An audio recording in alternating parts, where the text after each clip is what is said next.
All right. Um, I'm Tim Tovkach. This is my cousin, Pavel Leonchik. He's an electrical engineer. I'm gonna ask him a couple questions about engineering.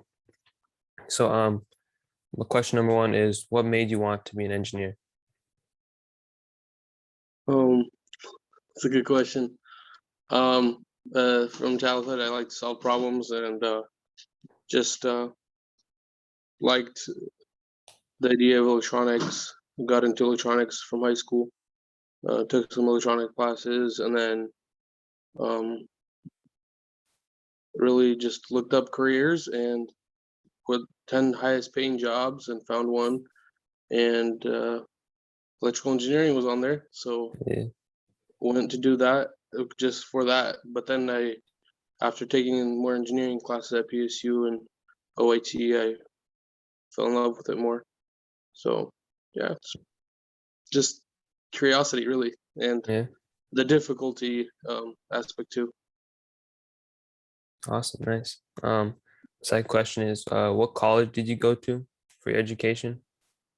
Um, I started out well, like everybody, high school, and then there I went to Portland State. Uh, Um, I went there for 2 years for my prerequisites and did some power classes, and then ended up transferring over to OIT when I got a scholarship and finished there at OIT the last 2 years. all right, nice. Did you ever consider going for more years, or are you happy with how many you took? I did consider it. I was thinking to go for a master's, but um, as undergraduate, pretty much after a bachelor's, I was looking around for job opportunity, and then everybody wanted experience. So, and most jobs will aid you in getting a higher education if it's required or needed based on the job. So, I didn't really pursue right away after 4 years of college. I wanted to go work, so I went and found a job, and you know, All right, nice. What would you say are some useful tips to like stay focused during school? stay focused. Yeah, Um, I don't know, less distractions. uh, uh, just stay focused. Well, I mean, it's your grade, it's your career. It's kind of important. You gotta focus and take your class seriously, and make sure you don't take too many classes. Um, do your homework, study for a test, do well. I mean, just focus. Really, it's like your job before your real job. So, yeah, true. Um, what degree did you go for? Electrical um, engineering, yeah. yeah, electrical engineering. Okay, yeah. Did you always want to be an electrical engineer, or did you ever think about doing other types of engineering? Uh, it was electrical mainly because it did start out like in high school. I was still, thinking of what career, even though I kind of liked electronics more. But I did like the aspect of engineering, and I've already taken courses, and I do like the electrical side of things. So it made sense to be electrical engineer. So um, I didn't really go into mechanical engineering because it's like a whole separate branch, and in electrical engineering it's also it splits out into like 5 6 a lot of different branches, like power, microelectronics, Mhm. micro there's all kinds of electromagnetics and telecommunications, and it keeps going, so it's really a broad spectrum. Okay. Um, well, where do you work, and how many years have you worked for that company so far? So I work for Jacobs right now at the moment. I've worked about the second year. But overall, I've been working at Intel for a while, so we're contracted from Intel, Mhm. and um, I worked for several companies, but contracted mainly through Intel and through other contractors that like HP and big companies that need engineering support for documents. All right. Sounds good. How many projects do you usually take on in a year? Oh, in a year, I don't Yeah. know. I take Well, on. I mean, well, I don't know. let's say how I, much like in a month, I guess.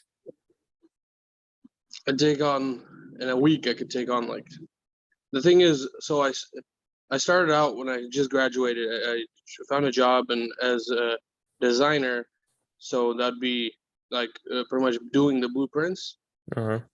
for electrical work for like your household like power socket and receptacle and the panel, what breaker size and stuff like that. Yeah.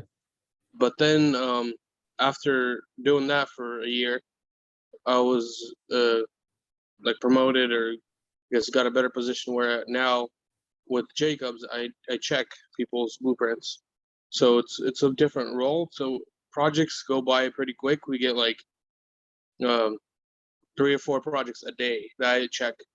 Oh, So oh wow. uh, and then I check it, and then it goes to a PE who has a stamp, pretty much professional engineering stamp, Mm-hmm. uh, and they stamp the documents. So yeah, that's what I do pretty much before the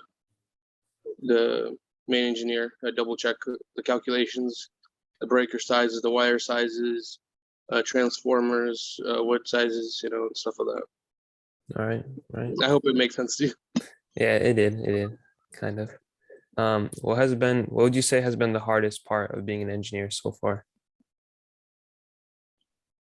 Um, I don't know what's the hardest part. If the school, if Schooling. you get if you can get through school, I think you'll be fine. Oh. And as long as you enjoy the work, um, Mm-hmm. see, as engineers, I don't know, you do definitely have to focus on communication and make sure you're clearly communicating and doing because the technical side you usually are trained by companies. Um, it's mainly the just good communication skills and um, being on time, like kind of like school. You kind of learn that in school by Yeah. taking exams and studying for them and so on. Mm-hmm. Yeah, true. Um, what surprised you, or like what skills did you use that you didn't like expect to in your like job? Um, skills that I didn't expect. Well, as you go to school, you have like it's a really broad. You take classes like electromagnetics, electronics. You take algebra, calculus. I mean, it keeps going. Like different. It's a lot more in depth. And Mm-hmm. here it's you do sometimes you need to use the math and actually break it down. But a lot what surprised me was like the codes, for example, the NEC code for the electricians, for example, we had to before like knowing that base I could check the documents. Otherwise, Mm-hmm. I didn't really learn that in school until I actually real world I guess experience from on being on projects. You kind of have to know that, and I wish they did teach that, like the NEC code, and then like that's about it. Other than that, I mean, most of the stuff you learn on the job, and they try to teach you. Um, it's good to have a background and the ability to learn. That's really what you learn the most in school is how to learn. So like when you in college, you take a textbook and you um, learn a certain topic, for an exam or study. You pretty much learn how to learn. So that's the most valuable lesson from school. Yeah. Okay. For my final question, what are some things I or anyone else interested in being an electrical engineer should know before getting into it? It's not easy. There's a lot of math. I think most people like I was two classes away from a bachelor's in mathematics, Uh-huh. so it's pretty math intensive. And if you're okay with math and you're okay with concepts, physics, a little bit of chemistry, but it's you got to be ready for it and study, take it seriously, and I think if you study and do well, you'll be fine. Make sure there's also I don't know if you probably know about running starts and like 2 years at a community college and then transferring to a university. I mean that helps with the costs. Yeah. But it all depends. All right. Yeah. Yeah. I think that'll be it. Thank you. Appreciate this. I learned a lot, and I really appreciate you doing this. So yeah, thanks, man. No problem. Yeah. Anytime. Have a great day. You too.